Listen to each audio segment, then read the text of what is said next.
You know, he's got this girlfriend. She becomes pregnant, and You know, I don't know if he ever knew.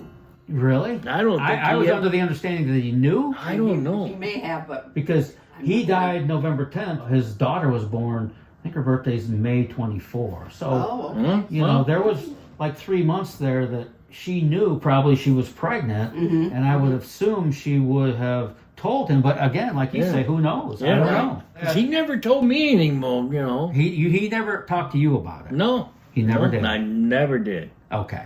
Never So, did. but just think about that. He dies on the Edmund Fitzgerald, and a baby is born that he never Got to will, see. never will know or got to Right. see. I Right, mean, that's right. that's a Hollywood script kind Yeah. of thing. Yeah, you know? Yeah. yeah. And I mean that in a good way. You No, know? I know what you're It saying. is. I Donnie, mean, yeah. the whole story of the Edmund Fitzgerald Yeah. could certainly be a movie for sure. But he never discussed that with you. Or I anything never like heard him that. say anything about having Cindy being pregnant. Never did. You know, that's a very personal thing. You Right, know, right. Someone's going to have my child, and so I could see where he wouldn't readily just share that with everybody. Right, For crying out loud. right, But I like to think he probably knew, but Right. again, I don't know. But the whole story is just fascinating. Is there any one story that comes to mind about Bruce Hudson that you remember? We just did, I mean, we sailors, we did a lot of Partying. partying. Yeah. No wonder you Bar- don't remember. I know.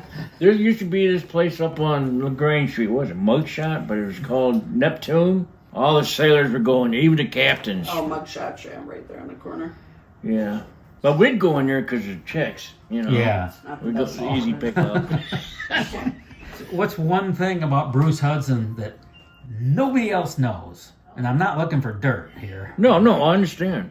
Oh no, he's pretty open around everybody. I mean, he didn't have nothing to hide. He wasn't secretive or he wasn't ashamed of anything. You know, I mean, he let you know what it is, what it was like, and how he felt. What he did was what he wanted to do. But you got along well with him. Yeah, we always, never, no argument. Yeah, because wherever we went, we were together.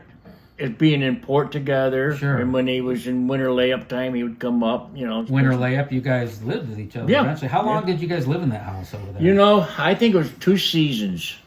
You so know. a couple years? Yeah.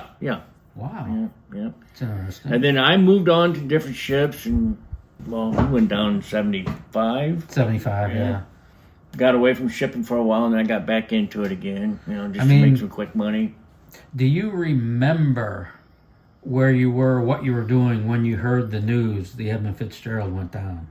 I was at a bar called the Nightcap, Mm-hmm. right there where the boats come in at. And everybody come in, hey, the Fitz went down. The Edmund Fitzgerald went down. So, and did you know at the time that Bruce was on the ship? I did not know. You did not know. I did not know. And then when I heard that he was, oh my God, my world was rocked. And I said, no, it can't be true, Bruce. And then I heard that Bob Rafferty. And I told my dad. My dad said, yeah, we did some work for him. You knew Bob Rafferty? Yeah, the cook, yeah. He was a good cook. Very good cook. Good man? Good man, yeah, straightforward. I just heard that, you know, one of the deckhands on there was Bruce Hudson, and then that's when I lost it. Yeah. You know, couldn't believe it. One of our ships went down.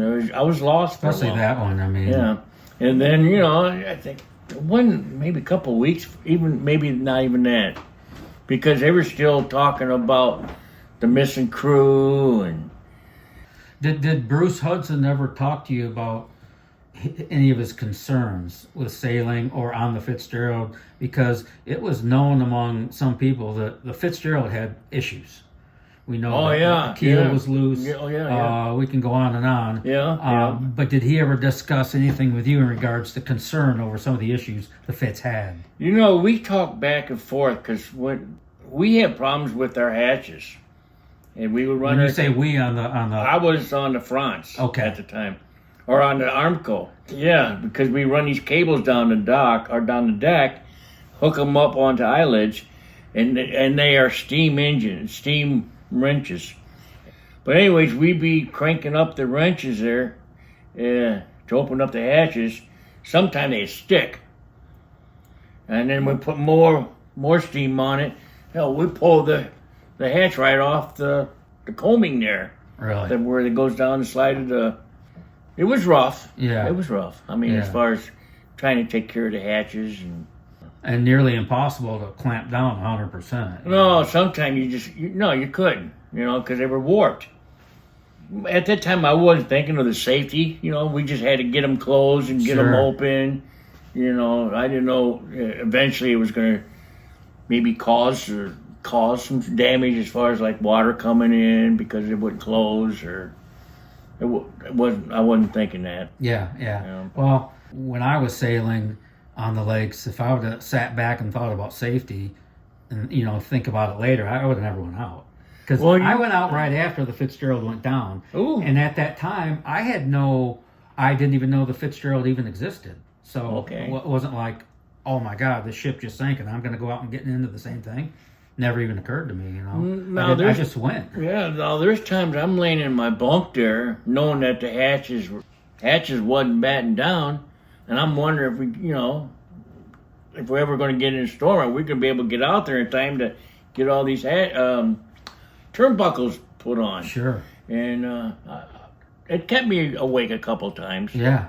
I'll bet scared. It did. Yeah, of course. Because when the boats are going port and starboard, and these hatches, they could slide.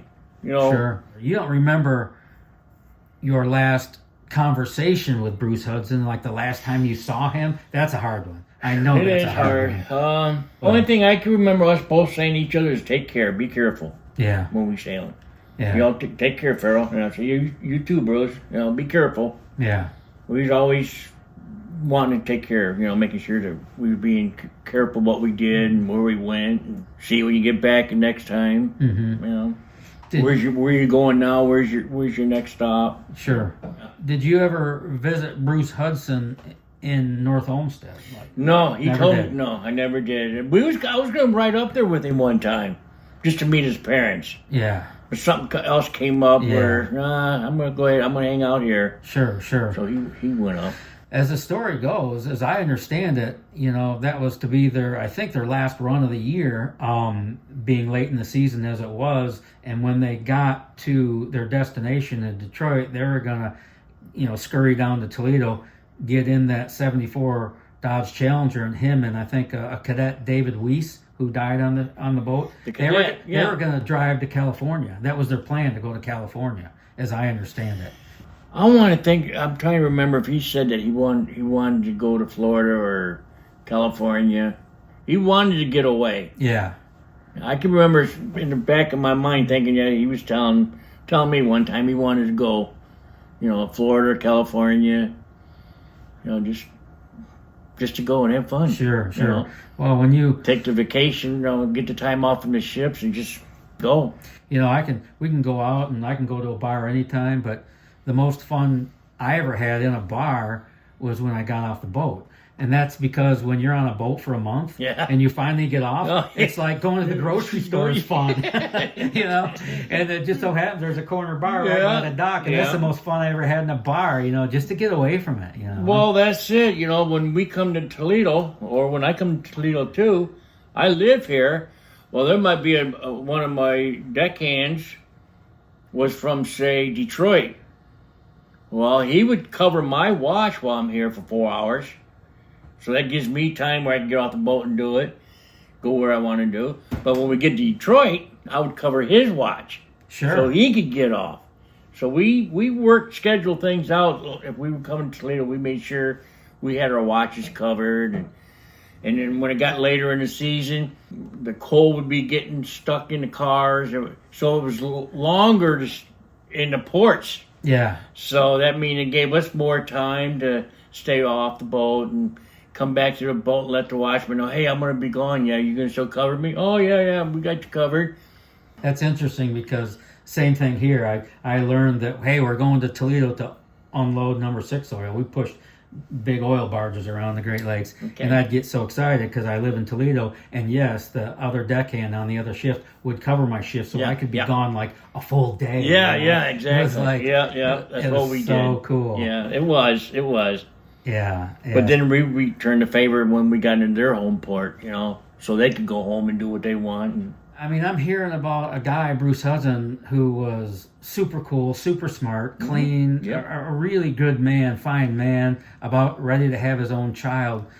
And not even yet in the prime of his life. He's so young, yet he didn't get to live his life. And that's the sad part that hurts. Very know? sad, yeah. And he would have loved to, you know, seen his child. I know. It probably would have made him tighten up his way he was living, you know, to start thinking financially about the child and, you know, getting how I home. spend my money. Yeah. Maybe I he would have done that. Maybe too. I shouldn't go to the bar tonight. Yeah. I'm sure that Bruce Hudson does not occupy your mind 24/7, but there are moments when he comes to your mind and you all think the about time. him. All the time. Really? Yeah. Even when I go back to docks, every day. If I go by the docks, when I think of Bruce, I think of the Edmund Fitzgerald. I can see where they were unloading iron ore taconite, and just I can see it. I can imagine all this. Yeah. You know, with Bruce being there. Sure. You're one of the few humans left alive that was actually even on the Fitzgerald, let alone work on it. Yeah. You were on it. You know, and there's not a lot left. Because even then, those sailors that went down on the Fitz, I mean, their average age was 40 to 50 something. Yeah. So they'd be all gone anyway. But exactly. Yeah. But you know. to be on the Fitz, so I could tell you, it's one of the most beautiful ship I have ever seen. You know, I was on the Twin Sisters ship, was the Armco, and it was beautiful. But not like the Fitz. No, Fitz, they had it polished, and it was immaculate. It's amazing. You know, like I said, you go down the engine room, you think it'd be oil everywhere, slippery and greasy. No. Oh, man, they had rags in their pockets, being going around wiping everything down. And, Wipers. oh. They spent a lot of time wiping. Oh, man. Yeah. Do you remember, you know, when the song came out by Gordon Lightfoot, The Wreck of the Edmund Fitzgerald?